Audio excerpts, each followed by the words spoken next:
Hello बच्चों, let's read this question. The question says the product of the following reaction.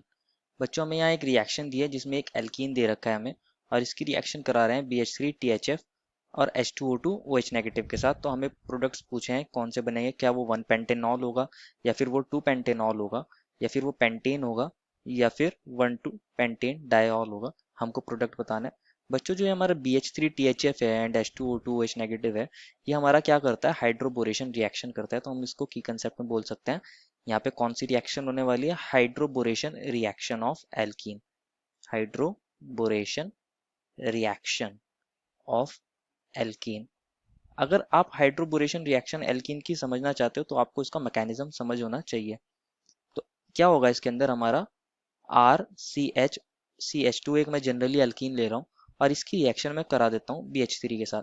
जब मैं इसकी reaction BH3 के साथ कराता हूँ तो हमारा BH3 इसमें ऐड हो जाता है RCH2 और ये बन जाता है CH2BH2।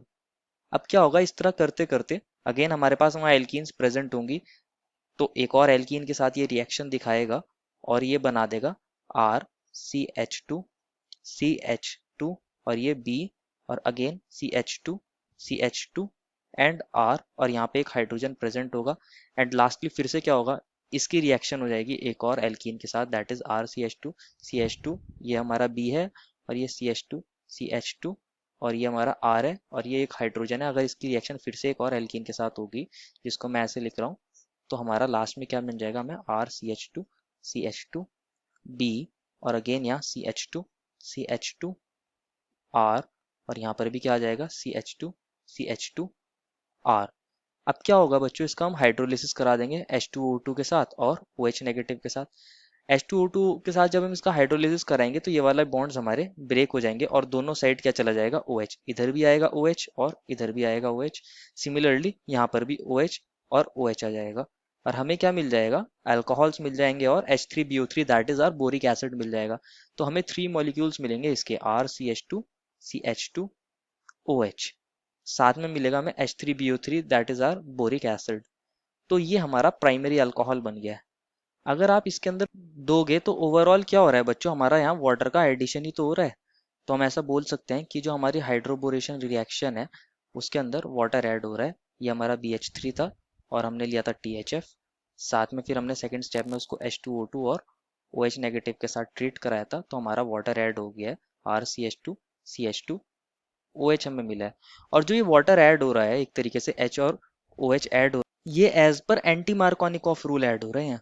तो हम यहाँ लिख सकते हैं ओवरऑल रिएक्शन के अंदर क्या होता है, एडिशन होता है किसका, वाटर का, addition of water as per anti Markovnikov rule, as per anti Markovnikov rule. ये स्टेटमेंट बहुत इंपॉर्टेंट है क्योंकि इसकी हेल्प से हमारा हाइड्रोबोरेशन रिएक्शन के क्वेश्चन इजीली हो जाएंगे। बच्चों एंटी मार्कोनिकॉफ रूल है क्या हमारा, कि जो हमारा हाइड्रोजन होता है या प्रोटॉन होता है वो उस डबल बॉन्डेड कार्बन के पास जाना पसंद करता है जिसके पास हमारे लेस एच होते हैं। तो ये हमारा एंटी मार्कोनिकॉफ रूल है। अब जो हमें गिवन कंपाउंड था उसको देख लेते हैं।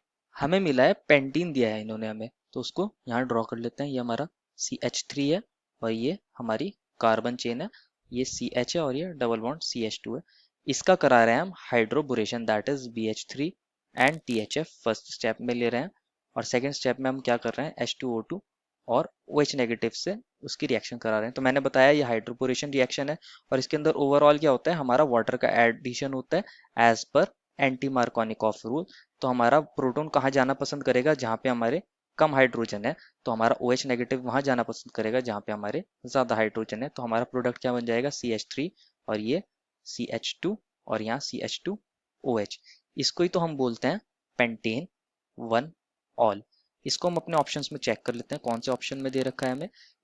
फर्स्ट ऑप्शन में दैट इज ऑप्शन ए में हमारा 1 पेंटेनॉल बनना है तो हमारा ऑप्शन ए करेक्ट हो जाएगा। Therefore the final answer is option number A. I hope you understood it well and best of luck.